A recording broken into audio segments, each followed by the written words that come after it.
राम राम नमस्कार सभी दोस्तों। तो आज का टॉपिक है, क्या हम दुबई से लोन ले सकते हैं और क्या हम दुबई से लोन लेके भाग सकते हैं। इसी टॉपिक के ऊपर बात करेंगे। तो फर्स्टली तो दुबई से लोन हर बंदा ले सकता है। दुबई से नहीं, दुनिया की किसी भी कंट्री से लोन ले सकता है बंदा, अगर आपकी डॉक्यूमेंटेशन कंप्लीट है तो। उसका प्रोसेस क्या रहता है, तो फर्स्टली तो आपके पास एमिरेट्स आईडी होना चाहिए, आपके पास एम्प्लॉयमेंट वीज़ा होना चाहिए, फ्रीलांस वीज़ा 2 साल का। अगर आप किसी भी कंपनी में जॉब करते हैं as a worker, as a helper, तो आप दुबई से लोन बिल्कुल भी नहीं ले सकते हैं उसमें, क्योंकि आपकी सैलरी वैलिड होनी चाहिए 5 से 8 हज़ार के करीब। अगर आपकी कंपनी लिस्टेड है तो उसमें 5,000 दरम लोन, 5,000 दरम आपकी सैलरी होना चाहिए लोन के लिए। अगर आपकी कंपनी नॉन लिस्टेड है तो उसमें 8 या 10 हज़ार के करीब आपकी सैलरी होनी चाहिए लोन लेने के लिए। तो लोन आपको मिलता कैसे है स्टार्टिंग में, पहले आज से 2 से 3 साल पहले इधर क्या होता था, कोई भी बंदा आता था अपनी कंपनी ओपन करता था, कंपनी ओपन हो जाती इधर 15 से 20 हज़ार दरम में, तो अपनी कंपनी ओपन करता था, इधर से कंपनी पे मिलियन ट्रिलियन बिलियन में लोन उठाया और इधर से भाग गया। पहले ये प्रोसेस चलता था। पहले लिस्टेड नॉन लिस्टेड सभी कंपनियों पे लोन दे देते थे, एज इट इज़ सिंपली तरीके से दे देते थे। तो अभी रूल्स रेगुलेशन इधर के बदल गए हैं, अभी लिस्टेड और नॉन लिस्टेड कंपनी को अलग अलग कर दिया गया है।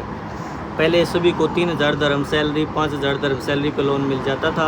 अभी लिस्टेड कंपनी अलग कर दी गई है, नॉन लिस्टेड कंपनी अलग कर दी गई है। तो लोन लेने के लिए आपको प्रोसेस क्या रहेगा, फर्स्टली तो आपको अपना फ्रीलांस वीज़ा लेना है किसी भी कंपनी से।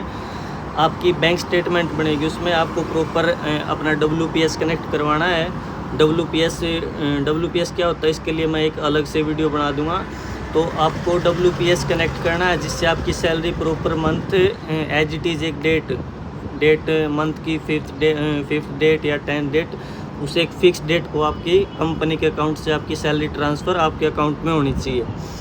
अगर आपकी कंपनी लिस्टेड है नॉन लिस्टेड है, ये आप एम्बेसी जाके पता कर सकते हैं या फिर अवीर सेंटर जाके पता कर सकते हैं कि मेरी ये कंपनी लिस्टेड है या नहीं है, वो उधर से चेक करके आपको बता देंगे। मेनली इधर नॉन लिस्टेड होती हैं, लिस्टेड कंपनियां बहुत कम मिलती हैं। तो अगर आपकी कंपनी नॉन लिस्टेड है तो आपकी सैलरी 8,000 से 10,000 दरम होनी चाहिए, और आपकी उसके लिए एक एज भी वैलिड होनी चाहिए। ये नहीं कि आपकी एज है 19 साल, आपकी सैलरी 10,000 दरम, तो उससे बैंक वालों को पता लग जाता है इतनी कम एज में इसकी पोस्ट मैनेजर की, सेल्समैन की पोस्ट, मैनेजर की पोस्ट लगा देते हैं, इतनी कम एज में इसकी पोस्ट ये कैसे, इतनी सैलरी कैसे है, वो समझ जाते हैं, क्योंकि बैंक वाले अपने से भी स्मार्ट हैं। तो आपकी सैलरी 8,000 से 10,000 दरम वैलिड होनी चाहिए। एक प्रॉपर डेट को 3 से 5 मंथ आपकी salary proper date to date डलनी चाहिए, जिससे कि इधर आपको एक पोस्ट पेड सिम निकलवाना पड़ता है। पोस्ट पेड सिम निकाल के उसका बिल प्रॉपर वे में किया जाता है, उससे आपका सिविल स्कोर इतिहाद ब्यूरो होता है, अपने उधर जैसे सिविल स्कोर बोलते हैं, इधर इतिहाद ब्यूरो बोला जाता है उसको। तो वो आपका सिविल स्कोर अप हो जाता है। कोई छोटा मोटा मोबाइल मिल जाता है इधर से 3 महीने, अगर पोस्ट पेड सिम उसी के बेस पे मोबाइल मिल जाता है, उसका 1-2 EMI आप पे कर देते हैं, तो आपका सिविल स्कोर हाई हो जाता है। तो सिविल स्कोर हाई होने के बाद आपकी 3 मंथ्स की बैंक स्टेटमेंट बनने के बाद आपको क्रेडिट कार्ड अप्लाई करना होता है इधर। जैसे आप क्रेडिट कार्ड अप्लाई करते हैं 3 से 5 मंथ के अंदर, बेटर यही रहेगा अगर आप 5 मंथ के बाद अप्लाई करेंगे तो रिजेक्ट नहीं होगा। हो सकता है कभी कभी इन केस 3 मंथ की बैंक स्टेटमेंट में आपका क्रेडिट कार्ड रिजेक्ट हो जाता है। तो 5 मंथ की अगर आप बैंक स्टेटमेंट बनाते हैं तो उसमें आपके रिजेक्ट होने के कम चांसेस रहते हैं, अप्रूव्ड कर देते हैं। तो 5 मंथ की बैंक स्टेटमेंट के बाद आपका फर्स्ट क्रेडिट कार्ड आएगा, उसको टाइम टू टाइम रीपे करें। First credit card, second credit card और थर्ड क्रेडिट कार्ड, आपको यहाँ से 3 क्रेडिट कार्ड मिल जाते हैं अलग अलग बैंक से, आप same as it is bank से भी ले सकते हैं।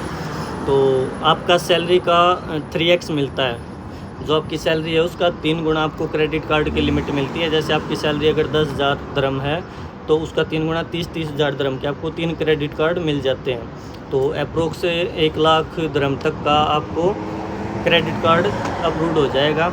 उसके बाद आप 3 से 5 मंथ फिर बैंक स्टेटमेंट बनाइए, एक प्रॉपर वे में क्रेडिट कार्ड को यूज़ करिए, ग्रोसरी पे यूज़ करिए, पेट्रोल पंप पे, यूनिसेट पे, कहीं भी आप अपनी बैंक स्टेटमेंट अच्छी बनाइए। ये नहीं कि आपकी बैंक स्टेटमेंट 1 पेज या 2 पेज पे कंप्लीट आ जाए, उसको यूज़ करते रहिए। कम से कम 10 से 20 पेज की आपकी बैंक स्टेटमेंट होनी चाहिए, ताकि बैंक वालों को लगे हाँ आपकी अपनी सैलरी को एक प्रॉपर वे में यूज़ कर रहा है ये बंदा।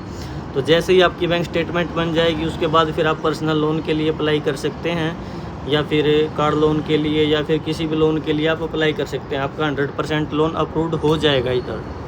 अभी दूसरी बात, क्या हम इधर से लोन लेके भाग सकते हैं फिर? जी भाग सकते हैं, बिल्कुल घर जा सकते हैं, कहीं भी जा सकते हैं। अगर आपकी क्योंकि किसी भी कंट्री में मेनली यही रूल होता है कि अगर आप ट्रैवल बैन कब होता है इन बंदे का? ट्रैवल बैन तब होता है जब आप फर्स्ट EMI पे नहीं करते, या सेकंड EMI पे नहीं करते, या फिर थर्ड EMI पे नहीं करते। आपको फर्स्ट सेकंड EMI पे कोई कुछ नहीं कहेगा। अगर आप थर्ड EMI आपकी पे नहीं करते तो फिर वो ट्रैवल बैन कर देते हैं आपका। तो 3 मंथ तो आपको फिर इधर रुकना ही क्यों है? तो यही, अगर आपका लोन अप्रूव्ड हो जाता है तो आप इधर से इंडिया जा सकते हैं, कहीं भी जा सकते हैं। अगर आप वापस नहीं आते तो क्या इंडिया में हमारे ऊपर केस होगा, या किसी भी कंट्री से, जिस कंट्री से आप हैं, क्या हमारे ऊपर उधर कोई केस फाइल होगा? नहीं, आपके ऊपर कोई भी केस फाइल नहीं होगा। 5, 10, 20 लाख, 10 लाख तक इधर ये कोई भी केस फाइल नहीं करते, छोड़ देते हैं। लेकिन वो वापस कभी भी लाइफ में कभी भी वापस दोबारा इधर एंटर होगा तो उसको एयरपोर्ट पे ही पकड़ लिया जाएगा, उधर से ही उसको अरेस्ट कर लिया जाएगा, और फिर उसको अपना पूरा लोन रीपे करना पड़ेगा। अगर वो वापस इधर कभी भी नहीं आता है तो उसके ऊपर कोई भी केस फाइल नहीं होगा। तो यही इन्फॉर्मेशन है लोन लेने के लिए। तो मेनली तो यही है, लोन के भरोसे ना रहें, इधर आएँ, अपना अच्छे से काम करें। लोन 25 लाख, 30 लाख, 50 लाख रुपए कुछ नहीं होता इतने। अगर आप कहीं भी बाहर कंट्री में जाते हैं, काम स्टार्ट करते हैं, आपको हर चीज़ की नॉलेज हो जाती है। अभी बाहर का खर्चा ही महीने का 1.5 से 2 लाख रुपए होता है, तो फिर आप समझ सकते हैं 25-30 लाख रुपए कुछ नहीं होते। अगर आप लेके भाग जाते हैं, इधर से वापस नहीं आते। और हमारे आसपास की जितनी भी कंट्री है, आई थिंक बेस्ट UAE है ये इधर से, जो कि कम खर्च में आप इधर आ सकते हैं।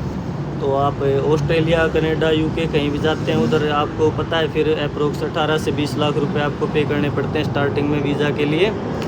तो मेनली तो यही है कंट्री। आपको इंडिया में कोई भी प्रॉब्लम होती है, आप किसी भी टाइम इधर आ सकते हैं। वीज़ा लगवाया 1 दिन में, 2 दिन में, 3 दिन में वीज़ा आपका अप्रूव्ड हो जाता है। तो अपना सिविल स्कोर यहाँ पे ख़राब ना करें, यही है। लेकिन अगर आप जाना चाहते हैं तो इधर से जा सकते हैं।